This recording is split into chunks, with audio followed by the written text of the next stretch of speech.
Olá pessoal, hoje eu farei com vocês aqui uma rápida revisão dos conteúdos referentes à aula 2. Como vocês sabem então, nós temos aqui essa leitura básica que compreende então o capítulo 3 a 6, que vai tratar especificamente acerca do conceito de cultura e seu desenvolvimento. Então clicando aqui nós vamos abrir o conteúdo da biblioteca virtual da Uniarp. E nós vamos trabalhar então rapidamente algumas ideias importantes de cada capítulo. De modo geral, então, nós temos aqui no capítulo 3 uma ideia muito importante acerca do conceito de cultura. Edward Tylor é o sujeito que cria o conceito de culture. Como a ideia que nós estamos vendo aqui, a palavra inglesa nada mais é do que uma junção da palavra Kultur, que vem do alemão, que tem a ver com os aspectos espirituais, e a palavra civilisation, que vem do francês, que tem a ver com os aspectos materiais de um povo. Então ele vai dizer que culture nada mais é do que o complexo que inclui conhecimentos, crenças, arte, moral, leis, costumes ou qualquer outra capacidade ou hábitos adquiridos pelo homem como membro de uma sociedade. Olhando dessa maneira, então, Tylor vê que existe um grande número de elementos que compõem a cultura, que vão desde conhecimentos empíricos, provados, demonstrados, até costumes, práticas, crenças. Então é uma amálgama, é uma junção de várias coisas que fazem com que a cultura seja compreendida nesse complexo tão variado de coisas que a compõem. Mas o mais importante é que, com isso, ele explica que, através desse conceito, a cultura é todo o comportamento que é aprendido. Então, de certa maneira, a cultura não é uma coisa que é transmitida geneticamente. A gente não nasce sabendo. Nós somos ensinados através da cultura a como nos comportar, a como agir, a como compreender o que é certo e errado, bem e mal, e assim vai indo. De um certo modo, então, essa é uma ideia muito importante porque, para a antropologia, o cultural está acima do biológico. Ou, se vocês quiserem, o cultural é mais importante do que a própria ideia de biologia. Porque, querendo ou não, os aspectos biológicos, por mais que nós possamos mudar algumas coisas, do ponto de vista da nossa aparência, é o comportamento que é ensinado que nos torna quem nós somos. Então esse é um elemento muito importante do capítulo 3. Seguindo aqui para o capítulo 4, que é bem extenso, nós temos vários elementos para a gente pensar. Primeira coisa, pensando agora em Tylor, ele acredita que deve existir uma certa evolução cultural entre as culturas. Então ele divide as culturas em selvagens, bárbaras e civilizadas. Mas, de certa maneira, ele cria um estereótipo, eu diria, né? Uma forma de nomenclatura da cultura que se baseia na noção de que o mais civilizado é o europeu. Os selvagens seriam os índios e talvez então os africanos, os bárbaros. De certa maneira, essa nomenclatura que ele cria estereotipa a ideia de que existe uma estratificação, uma pirâmide, na qual estas civilizações mais atrasadas, eu diria, né, os selvagens e os bárbaros, deveriam, acima de tudo, copiar e imitar o modelo europeu de vida, de comportamento civilizado, de comportamento cultural. Mas o Franz Boas, ele é um sujeito que vai discordar dessa ideia, propondo a noção de que cada cultura tem o seu modo próprio de ser.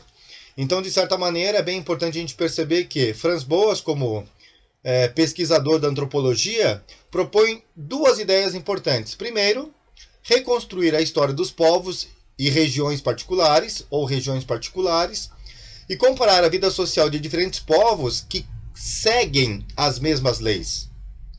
Então, veja, não adianta a gente pensar, do ponto de vista de Tylor, que existe apenas uma linha única de evolução cultural. Na verdade, existe uma visão multilinear, como propõe aqui o nosso amigo Franz Boas. Então, de certa maneira, essa é uma ideia muito importante para a gente compreender que Franz Boas defende a ideia de que cada cultura tem a sua própria lógica, e eu não posso submeter uma lógica europeia para compreender o mundo indígena ou o mundo africano. Então são exemplos para mostrar justamente essa dicotomia de Tylor, acreditando do ponto de vista darwinista que é preciso existir uma evolução cultural, na qual esses povos mais atrasados devem imitar os povos mais adiantados, e a visão do Franz Boas, que vai compreender que cada cultura tem o seu próprio modo de compreensão do que significa evolução e mudança. Por isso, logo abaixo aqui vai aparecer a ideia do Kroeber, que propõe uma noção muito interessante dessa dicotomia que o ser humano tem quando encara a si mesmo. E outros povos também, outras pessoas também. De modo geral, durante 2000 anos, nós tivemos uma dicotomia corpo e alma, muito marcada pela religião.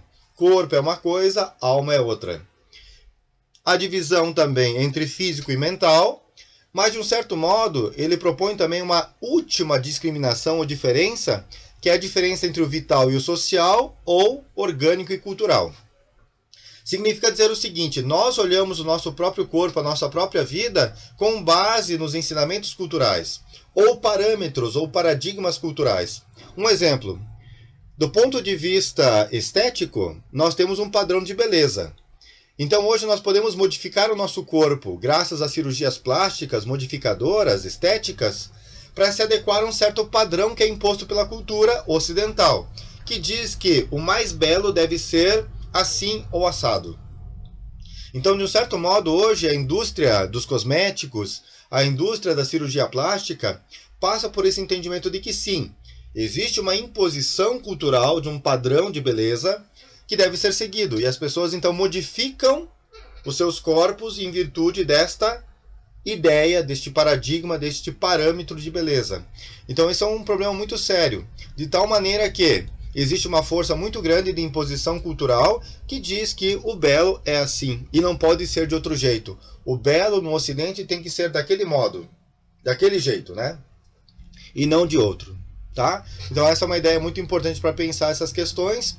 Mais abaixo, então, a gente vai compreender um outro elemento muito curioso. Vejam, ó, aqui embaixo nesse texto aparece a seguinte hipótese ou experiência. Imaginemos então que uma criança francesa é adotada por pessoas que na verdade são naturais da China. Então imaginem essa criança, mesmo tendo uma aparência física de francês, né, não sei, loirinho, olhos azuis, pele branca, ela é adotada por uma família chinesa, com 1 ano de idade é levada para lá. Ela tem aparência francesa, mas os seus hábitos, os seus costumes, não tem nada de francês. Não tem nada da França. Então esse é um elemento muito curioso para pensar que sim, a educação que nós recebemos nos molda. Então, o sotaque, os hábitos, os costumes, a linguagem, toda é da China. E justamente isso que molda as pessoas, a educação que é dada pela cultura. Diferentemente dos animais que agem por instinto. Então aqui tem outro exemplo, ó. Um cachorrinho recém-nascido é criado por uma ninhada de gatinhos por uma gata. Contrariamente às anedotas familiares e aos tópicos de jornais, o cachorrinho latirá e rosnará, não miará. Ele nem mesmo experimentará miar. Então, esse é um exemplo muito forte para mostrar, olha, geneticamente nós temos características que são muito próprias fisicamente, mas culturalmente e socialmente nós somos moldados pela educação que nós recebemos, independentemente de nossa aparência física. Esse é um outro elemento bem curioso. Mais abaixo é bem importante lembrar aqui a contribuição do Grober, com relação a esses pontos acerca do conceito de cultura, são 8. Então deem uma lida, olhem isso daqui com atenção. Tá? Então, de certa maneira, esse é o ponto mais importante aqui do nosso material do capítulo 4. Tá? Se quiserem também, tem essa experiência absurda, muito boa para ser compreendida e lida. Aproveitem, tentem ler também, é muito bom, basta clicar aqui, você vai ter acesso sobre essa experiência da educação e da formação da linguagem nas pessoas, essencialmente nas crianças. Capítulo 5 vai falar sobre a origem da cultura. E o ponto mais importante aqui vem do White, Leslie White. O que ele propõe? A seguinte ideia. A ideia é que todo comportamento humano se origina no uso de símbolos. Foi o símbolo que transformou nossos ancestrais antropóides em homens e fê-los humanos. Todas as civilizações se espalharam e perpetuaram somente pelo uso de símbolos. Um exemplo muito claro é pensar justamente do ponto de vista cristão, o peso do símbolo da cruz. Então, talvez as pessoas possam ter uma fé mais forte ou mais fraca, não sei, mais fervorosa ou menos fervorosa, mas é importante perceber que sim, O símbolo da cruz fala tudo aquilo que é importante sobre o cristianismo. Hoje nós podemos pensar nos logotipos, não é? Então, quando alguma pessoa compra um carro, normalmente cada carro vem com um logotipo, com um nome. E esse nome também representa um símbolo de poder, de status, e assim vai indo. Ou se vocês quiserem, só para a gente pensar aqui rapidamente, né, o peso do símbolo da Apple, né, da maçã mordida. Aliás, existe toda uma história falando sobre o peso da maçã, não apenas como se fosse uma fruta, mas como um símbolo que liga, primeiro, a uma representação hoje de tecnologia, né? Vamos pensar a maçã mordida aí, ou então, lá do ponto de vista religioso, o pecado de Adão e Eva, né? Ou então a relação do descobrimento da gravidade com o Newton. Então a maçã ela representa duas coisas aqui, né? Nesse momento eu quero falar sobre a ideia da tecnologia, mas também o quanto que esta fruta ela representa várias coisas dependendo do contexto. E essa é uma ideia muito importante. Então, veja, para os cristãos a cruz é tudo. Para os islâmicos ou para os judeus não significa nada. Para um budista não significa nada. Então, esse mesmo símbolo para alguma pessoa, melhor, para algumas pessoas pode ser muito importante, para outras não significa nada. Então essa é uma ideia muito importante quando a gente fala em simbologia e sobre a origem da cultura. Tá? Essa é uma ideia muito bacana então. E agora aqui para concluir, eu vou pular para o capítulo 6 e destacar os modos ou as teorias modernas sobre a cultura. Primeiro, Cassin.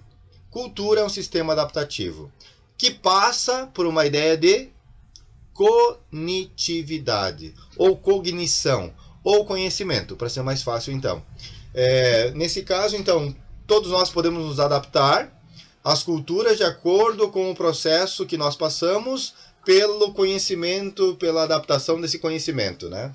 Então, por exemplo, uma pessoa que quer aprender inglês, ou que fala inglês, sabe que não basta aprender apenas a linguagem, as palavras, mas a representação de mundo que uma linguagem pode representar. Então, quando eu aprendo uma linguagem, eu conheço também a sua cultura. O que para nós pode ser uma coisa, sei lá, banal, para outros povos, devido à linguagem, pode representar algo bem diferente. Então, quando eu falo sobre cultura, eu falo sobre adaptação e sobre conhecimento. Então, isso passa pelo domínio da linguagem, pela observação do comportamento, não é? Então, tudo isso tem a ver com uma ideia de adaptação.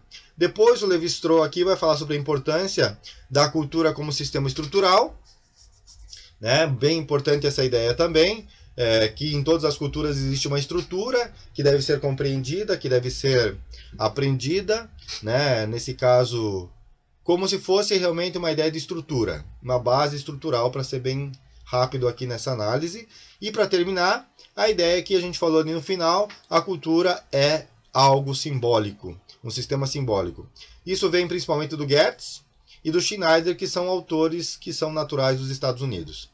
Então, essencialmente, essa ideia é importantíssima para pensar as teorias modernas da cultura. O que eu acho muito legal para terminar aqui o nosso trabalho de revisão e de explicação é aquilo que Murdoch fala sobre a ideia da antropologia e da cultura, e como os antropólogos encaram esse conceito. Ó.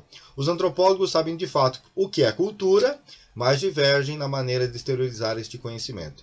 Então existe uma variedade de teorias acerca da cultura, mas em linhas gerais essa é a temática da aula 2.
a história dos negros e das culturas negras no Brasil. Então, um ponto muito importante na página 278 é a gente lembrar, acima de tudo, que os escravos negros que foram trazidos da África para cá sempre foram considerados como um grupo social culturalmente inferior. Então, apesar de que nós temos vários elementos na nossa história brasileira que vão falar sobre a contribuição dos africanos para a compreensão da nossa realidade nacional, sempre se olhou para o negro como se fosse uma raça inferior ou uma raça subalterna, que deveria servir aos interesses dos europeus que aqui estavam. Efetivamente, os portugueses naquele momento histórico, não é? Do descobrimento até meados do século XVIII e XIX. Então, um ponto muito importante para a gente lembrar este trabalho aqui é lembrar, acima de tudo, então, que a partir de Arthur Ramos, nós temos 3 grandes grupos que definem vários traços culturais negros no Brasil. O mais conhecido é o Urubá, ou Iorubano.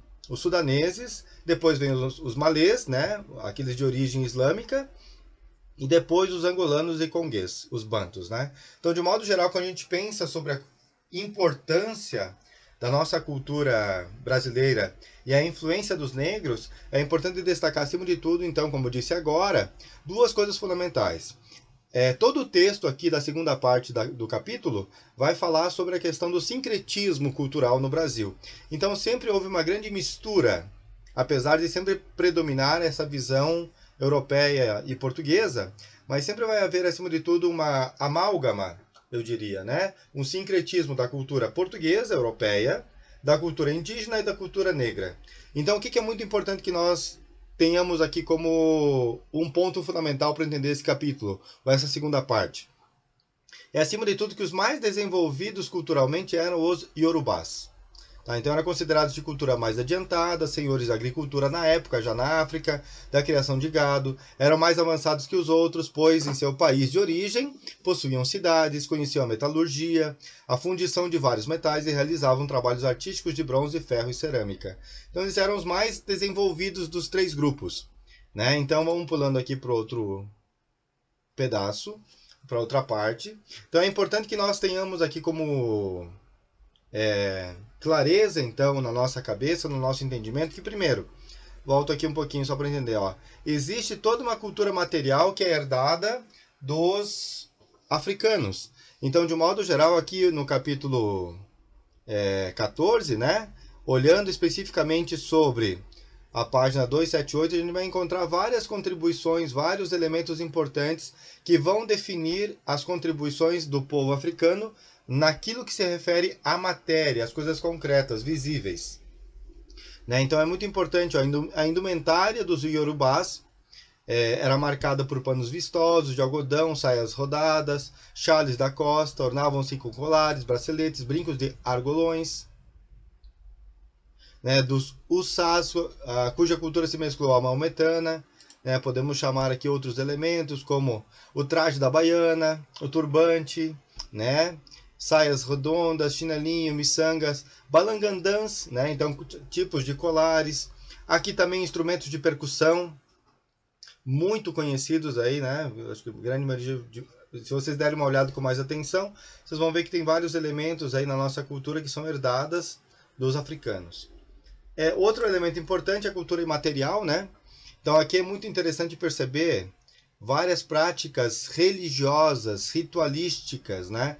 Um sincretismo vai aparecer aqui já pela primeira vez, então, como disse antes, da religião iorubá com o catolicismo, né? Sigo em frente aqui. Outros aqui santos no mundo católico e outras entidades no mundo iorubá, tá?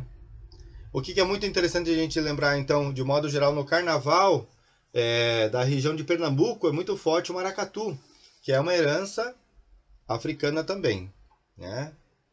Outra coisa muito interessante a gente perceber, como eu disse agora, que existem 2 pontos fundamentais. Existe a invenção do mito e que o Brasil foi criado por 3 raças tristes. Então, como já falamos antes, né? A raça branca, portuguesa essencialmente lá no início da colonização, a raça negra e a indígena.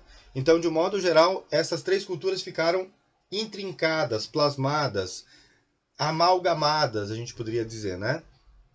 Então existem 2 coisas. A ideia de se falar que isso seria muito ruim, do ponto de vista da miscigenação, ou seria uma grande forma de compreender o modo de ser dos brasileiros e como que esta forma miscigenada de ser humano determinou uma coisa que é muito unitária, muito única do nosso Brasil, que é muito difícil de se encontrar em outras regiões do mundo.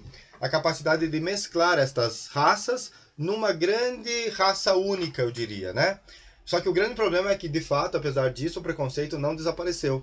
Então, são os dois dilemas interessantes, como a gente pode ver a partir da realidade nacional. De um lado, perceber que sim, nós somos uma mistura étnica muito grande, muito forte. E, ao mesmo tempo, perceber que, apesar de toda essa mistura, toda essa miscigenação, existe muito preconceito.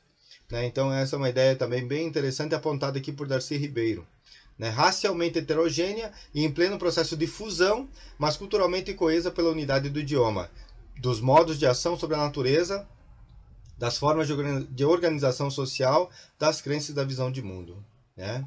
Então aqui, ó, de um modo geral, os contatos interétnicos. Né? Os lusitanos, pela primeira vez, essencialmente o pessoal da região de Açores e Madeira, dessas ilhas. Então é bem importante perceber que justamente o litoral catarinense é marcado na capital, principalmente, né, pela cultura açoriana. Então nós somos herdeiros aqui no nosso estado, pelo menos na região litorânea, desta cultura. Depois os indígenas, né, já sabemos disso. Depois, então, os negros trazidos para cá, né, mão de obra escrava, papapá, né, já sabemos disso. Essa visão muito negativa com relação ao negro, muito estereotipada, né. Depois aqui, finalmente, os outros grupos étnicos que aparecem principalmente no final do século XIX, início do século XX, né? Essencialmente aqui italianos e alemães, mas também perceber que durante o processo de colonização nós tivemos uma presença, mesmo que incipiente, né? Pequena, de espanhóis, franceses, holandeses, judeus e ciganos. Mas, de um modo geral, a nossa cultura regional sulista é marcada pela tradição alemã e italiana, herdeira destes imigrantes que vieram para cá no final do século XIX, início do século XX. Então aqui é bem importante observar esta citação de Creso Coimbra. Certamente em nenhum outro episódio da história da humanidade, uma série de fenômenos de miscigenação tão evidente e de tamanhas consequências para o aparecimento de um novo homem como o que posso assinalar quando observo o processo de formação da sociedade brasileira. Não há, em outro lugar, tamanha mestiçagem, ó. Ele observa ainda a continuidade da mestiçagem nos dias atuais. Né? Então é bem importante destacar isso. A questão muito forte aqui do intercruzamento racial, né? Então é muito importante destacar, né, que havia uma certa liberdade sexual que permitia as relações extraconjugais e de amancebamento. Olha só essa expressão aqui, que significa a relação de concubinato, a relação onde existe uma relação pseudo-matrimonial, mas que não é oficializada, né? Entre portugueses e índios, portugueses e mulher índia, e também com a mulher negra, né? Apesar de todo o problema relacionado à questão do casamento legal que os missionários jesuítas defendiam bastante, né? Então a questão da monogamia, né? A gente já sabe. Aqui, bem interessante na página 284, mostrar para vocês aqui, ó, as relações, né? Quem é o mulato, né? Quem é o crioulo, quem é o cafuzo, né? O caboclo, o pardo, são originários dessas relações interétnicas, então, muito próprias da nossa realidade brasileira, tá? Então, uma coisa muito importante, destacando aqui ao final, né? Praticamente os pontos mais importantes deste capítulo são esses, né? O fator positivo em torno da conjunção interétnica centra-se em uma ideologia integracionista que estimula a mistura, o caldeamento e condena a discriminação. Existe, então, de certa maneira, aqui uma comparação muito curiosa. Apesar do preconceito ser muito presente na realidade brasileira, comparado a outros países como Estados Unidos, existe até uma relação mais moderada, mais branda, o que, de um modo geral, nos Estados Unidos é muito mais escancarada a questão da discriminação racial, muito mais aberta essa discriminação na realidade americana e estadunidense, né? Então, é muito importante notar, né, que nós somos resultado, pensando em nível de Brasil, desta grande ideia de sincretismo, né, que vai marcando então um modo de ser que é propriamente brasileiro, que é justamente o resultado deste encontro dessas três raças que nós conversamos agora há pouco, né? Então, o que é importante destacar aqui? Os portugueses trouxeram consigo sua sociedade e sua civilização. Em um esforço de adaptação ecológica na nova terra, imprimiram as linhas ordenadoras da nova sociedade. Assim, a língua portuguesa aos poucos foi se impondo, mesclada de vocábulos indígenas e africanos. Ocorreu o mesmo em relação à religião. A negra impregnou-se de elementos do catolicismo e, em menor proporção, a dos indígenas, num sincretismo que foi e é muito expressivo nessas duas esferas da cultura, religião e linguagem, né? Então aqui também essa mistura também daqueles que acabaram vindo para cá, isso é muito forte na nossa região do Contestado aqui, né? Então existiu lá no início do século XIX, mais ainda na migração, na passagem do XIX para o XX, esta mistura, essa forma de contato muito interessante entre essas duas realidades. Há um documentário muito bom chamado Terra Cabocla. Vale a pena procurar na internet para baixar e assistir. É uma sugestão que eu dou para pensar um pouquinho a realidade regional e o impacto disso na nossa formação identitária das pessoas que nós consideramos aqui na nossa região como caboclos, né? Então, os colonos precisavam aceitar os hábitos dos índios que estavam casados com a natureza ambiental, ou ambiente. Isto é, substituíram o pão de trigo pela farinha de mandioca, perdão. O leito muito quente pela rede, os antigos instrumentos de caça e de pesca pelo dos indígenas. Adotaram seus barcos feitos de cascas de árvores ou cavalos num tronco para subir os rios. Começaram a gostar dos frutos do país e do tabaco que mascavam, aprendendo a tragar a fumaça à moda dos índios. Então,